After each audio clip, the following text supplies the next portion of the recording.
بسم اللہ الرحمن الرحیم. Second year. آج اس ویڈیو لیکچر میں آپ سے آپ کا چیپٹر نمبر 4 ڈسکس کروں گی، جس کا نام ہے اینڈ آف ٹرم. رائٹر ہیں اس کے ڈیوڈ ڈیچیز. لائف سپیم ان کا سٹارٹ ہوتا ہے 1912 سے اور اینڈ ہوتا ہے 2005 میں. ایک نظر ہم اباؤٹ دا رائٹر پہ دیتے ہیں، کون تھے یہ اور ان کی کیا سروسز ہیں. تو پہلے ہم دیکھتے ہیں کہ literary historian, literary critic, scholar and writer. نقاد تھے، تاریخ دان تھے، اس کے علاوہ رائٹر تھے اور اسکالر تھے. ان کا جو ہمیں لٹریری ورک ملتا ہے وہ ہمیں 2 زبانوں میں ملتا ہے. پہلا ہے انگلش اور دوسرا ہے اسکاٹش. اس کے علاوہ president of the association of Scottish literary studies, Scottish literary studies کے پریزیڈنٹ بھی رہ چکے ہیں. ڈائریکٹر رہے ہیں یہ institute of advance studies in the humanities at Edinburgh university. Edinburgh university میں انہوں نے بطور ڈائریکٹر بھی اپنی خدمات سر انجام دی ہیں. آپ کا آج کا جو چیپٹر ہے اینڈ آف ٹرم، ان کی ہمیں لٹریری ورک جو ہے وہ 50 سے زیادہ کتابوں میں ملتا ہے، لیکن ان کی 2 آٹو بایوگرافیز بہت مشہور ہوئیں، جن میں سے پہلی ہے 2 worlds and Edinburgh Jewish childhood 1956 اور دوسری ہے promised lands a portrait of my father 1997. یہ ان کے پبلشنگ ایئر لکھے ہوئے ہیں. 1956 میں 2 ورلڈ ان کی بایوگرافی شائع ہوئی اور 1997 میں ان کی پرومسڈ لینڈ جو ہے وہ شائع ہوئی. پھر یہ جو آپ کا ایسے ہے اینڈ آف ٹرم، یہ ان کی کون سی بایوگرافی میں سے لیا گیا ہے؟ 2 worlds and Edinburgh Jewish childhood سے. In this essay writer memorize the memories of childhood. اور بیسکلی اس ایسے میں اس نے بات کیا کی، اپنی یادیں اس نے لکھی ہیں، اپنی یادوں کے ریلیٹڈ اس نے بات کی، اور اس نے یہ کہا کہ میری بچپن میں کون سی خواہشات ہوتی تھی اور میرا اسکول کا زمانہ کیسا ہوتا تھا. اور آٹو بایوگرافی میں آپ کو پتہ ہے کہ اپنی کہانی لکھی جاتی ہے، تو اس لیے اس ایسے میں اس نے اس پہ بات کی.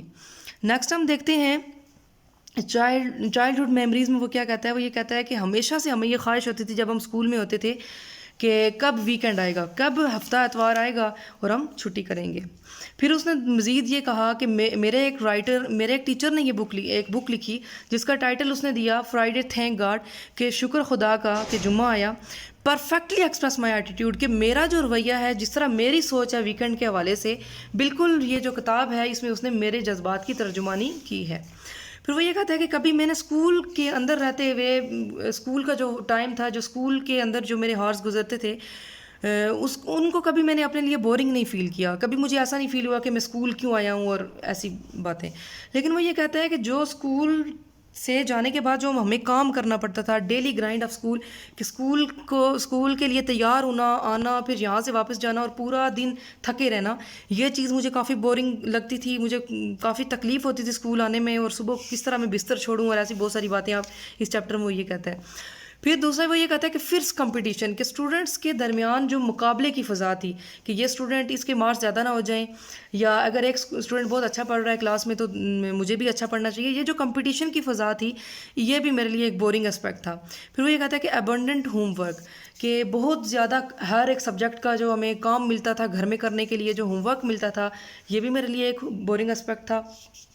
پھر وہ یہ کہتا ہے sense of never being able to relax, اور یہ سارے کام کرنے کے باوجود بھی یہ کھٹکا لگے رہنا کہ کل میں نے دوبارہ اسکول جانا ہے، دوبارہ سے مجھے نیا ٹاسک ملے گا، اس کو آ کے میں نے کرنا ہے.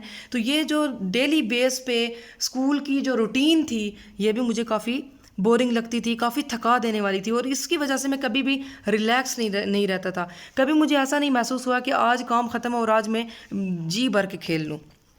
ٹھیک ہے اسٹوڈنٹس. نیکسٹ ہم دیکھتے ہیں کہ رائٹر نے ایک اور بات یہ کہی کہ جب میں صبح اسکول کے لیے ہمیں اٹھانے کے لیے ہماری میڈ آتی تھی ہمارے گھر میں، جب جو نوکرانی تھی وہ جب ہمیں اٹھانے کے لیے آتی تھی، میرا جو بھائی تھا لائنل اور میں اور میری جو سسٹر تھی سیلویا، جب ہمیں اٹھانے کے لیے آتی تھی اور کہتی تھی کہ it's your time to wake up, کہ اب وقت ہو گیا آپ کے اٹھنے کا، تو یہ بہت ہی منوس قسم کی ایک اس کی آواز مجھے لگتی تھی جو میں بالکل بھی نہیں سننا چاہتا تھا. اور اس بلاوے کو سننے کے بعد مجھے ایسے لگتا تھا کہ جیسے یہ سمنز آف ڈیمنیشن ہے. سمنز آف ڈیمنیشن مین کہ جہنم سے جیسے مجھے بلاوا آ گیا ہے. میرے لیے یہ ایک انتہائی بہت ناگوار گزرنے والی فیلنگ ہوتی تھی. پھر وہ یہ کہتا ہے کہ ریلیکسنگ ٹائم فار رائٹر، کہ ان پوائنٹس میں نے یہ ڈسکس کیا ہے آپ سے کہ اس کے لیے ریلیکسنگ ٹائم کون سا ہوتا تھا جس کا اسے بہت ویٹ ہوتا تھا، جس میں وہ خوشی محسوس کرتا تھا. وہ یہ کہتا ہے کہ جب میں اسکول کی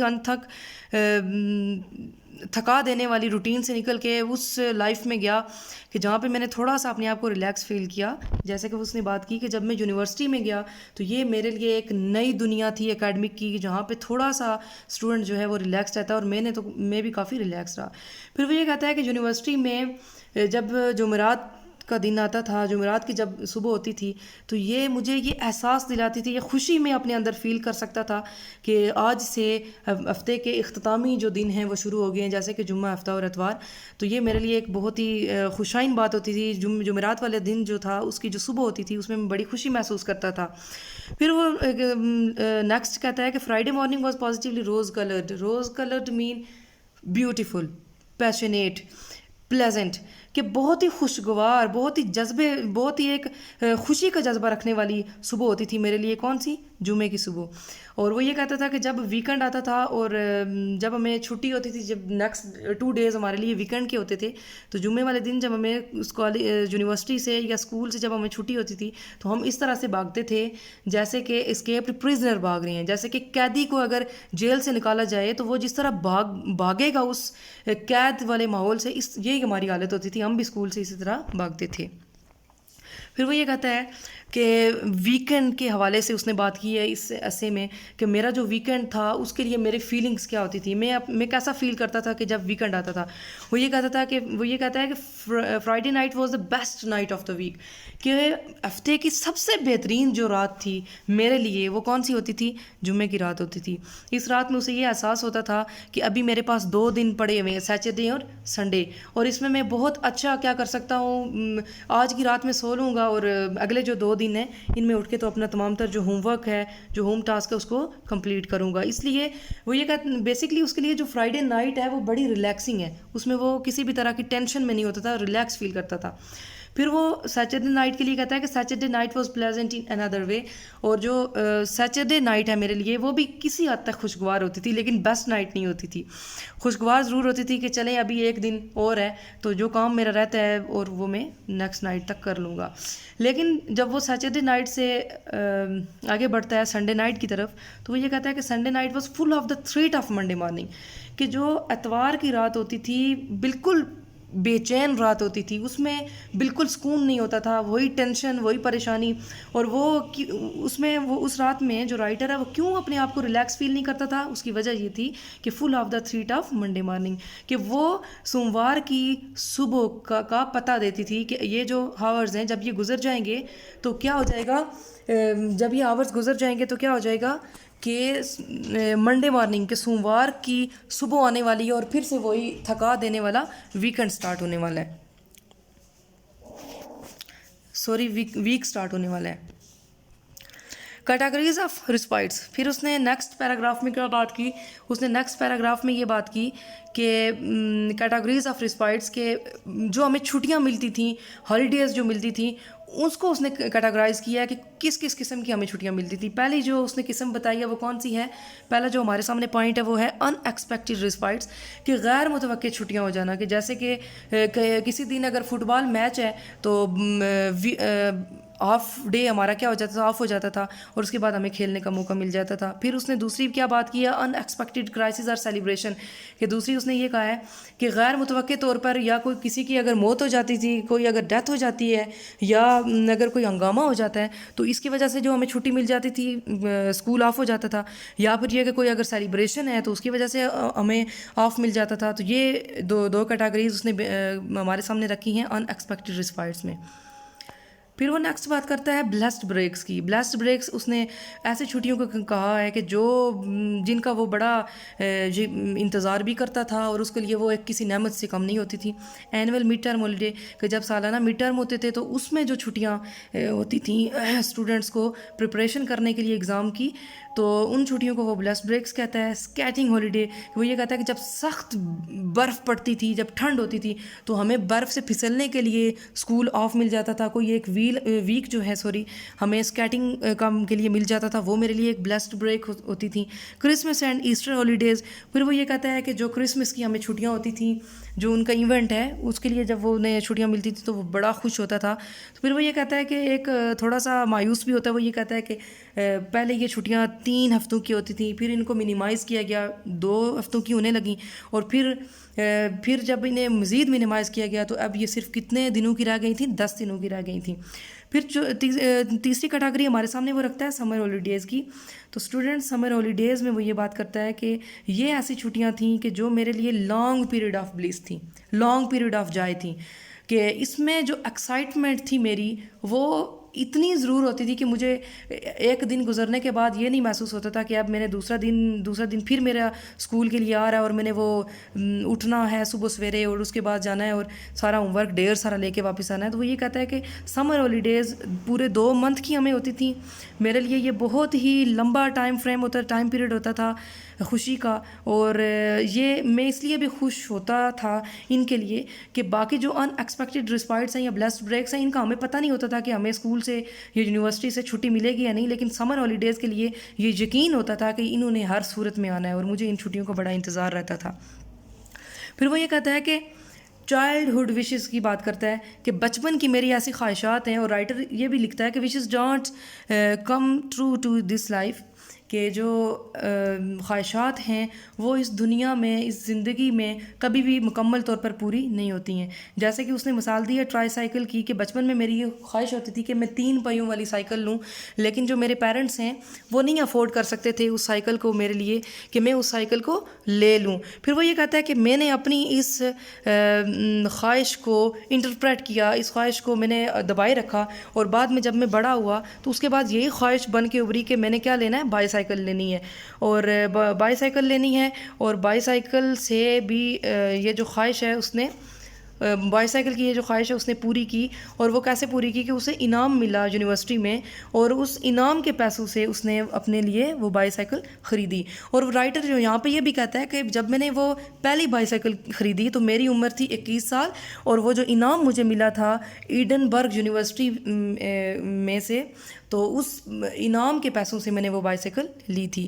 پھر وہ یہ کہتا ہے کہ کتنی دفعہ میری یہ خواہش ہوتی تھی کہ مٹھائی کی دکان کے باہر میں خالی جیب کھڑا رہتا تھا، مطلب میری جیب میں پیسے نہیں ہوتے تھے کہ میں مٹھائی لے کے کھاؤں، لیکن اس نے کیا کیا کہ خالی جیب وہ اس مٹھائی والی شاپ کے باہر کھڑا رہتا تھا اور یہ خواہش اپنے دل میں رکھتا تھا کہ کوئی اسے تھوڑی سی مٹھائی دے دے، یا پھر یہ کہ 1-2 سکے اسے مل جائیں کہ جس سے وہ یہ مٹھائی لے کے خرید کے کھا سکے.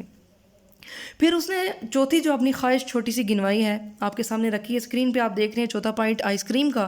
تو آئس کریم کے لیے بھی وہ یہ کہتا ہے کہ کبھی کبھی تو ایسا ہوتا تھا کہ اپنی خواہش ہوتی تھی میری کہ میں آئس کریم لے کے کھاؤں، اور میں آئس کریم کی ریڑھی کے گرد جو ہجوم ہوتا تھا، جو لوگ کھڑے ہوتے تھے ان کے ارد گرد منڈلاتا رہتا تھا، ان کے ارد گرد گھومتا رہتا تھا، اور اس چیز کا منتظر رہتا تھا اور خیال کرتا تھا کہ کسی طور پر معجزاتی طور پر مجھے کیا مل جائے، کوئی آئس کریم دے دے، یا پھر یہ جو آئس کریم سیلر ہے، جو آئس کریم بیچنے والا ہے، یہ مجھے کوئی ایک کلفی یا ایک سلائڈر مفت میں گفٹ کر دے.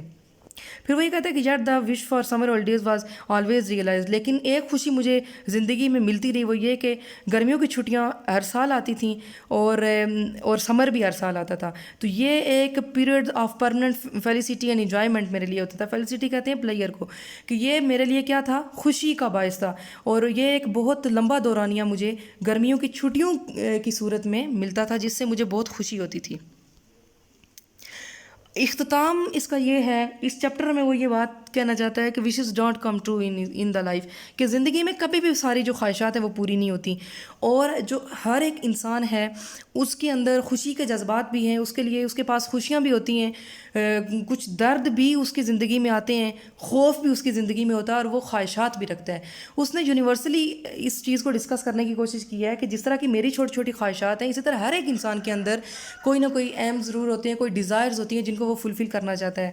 پھر اس چیپٹر کو ریڈ کرنے کرنے کے بعد ہمارے پاس جو سیکنڈ پوائنٹ آتا ہے وہ یہ آتا ہے کہ universal humans have passions and emotions, کہ دنیا کے اندر جتنے بھی انسان موجود ہیں ان کے اندر پیشن بھی ہے اور ان کے اندر جذبات بھی ہوتے ہیں، کہ ان کے اندر جوش بھی ہوتا ہے کام کرنے کا اور ان کے اندر جذبات بھی ہوتے ہیں، انہیں دکھ بھی لگتا ہے، انہیں خوشی بھی ہوتی ہے، اور یہ سارے جو ایموشن ہیں یہ یونیورسلی کیا ہے، پرووڈ ہے۔ The same operating system which governs our life, اور ہم سب کی چھوٹی چھوٹی خواہشات تقریباً ایک جیسی ہوتی ہیں اور ایک سیم ہم سب کا سسٹم ہے کہ جس کی وجہ سے ہم اپنی زندگی کو گزار رہے ہوتے ہیں۔ تو اسٹوڈنٹس آپ کا آج کا چیپٹر یہی تھا، اور اس میں جو باتیں ہوئی ہیں جب آپ پیراگراف وائز اس کو ریڈ کریں گے تو آپ کے سامنے یہ ساری جو ورڈز ہیں، یہ سارے جو باتیں میں نے آپ سے ڈسکس کی ہیں یہ آپ کے سامنے کھلیں گی، اور جو نیو ورڈز آپ کے سامنے آ رہے ہیں تو چیپٹر کے لاسٹ پہ ایکسرسائز میں وہ سارے ورڈز کلیئر ہیں، آپ وہاں سے انہیں ریڈ کریں اور اس کے بعد گروپ میں آپ مجھے بتائیں اگر آپ کو کسی بھی طرح کی کوئی کنفیوژن ہے۔ Thank you.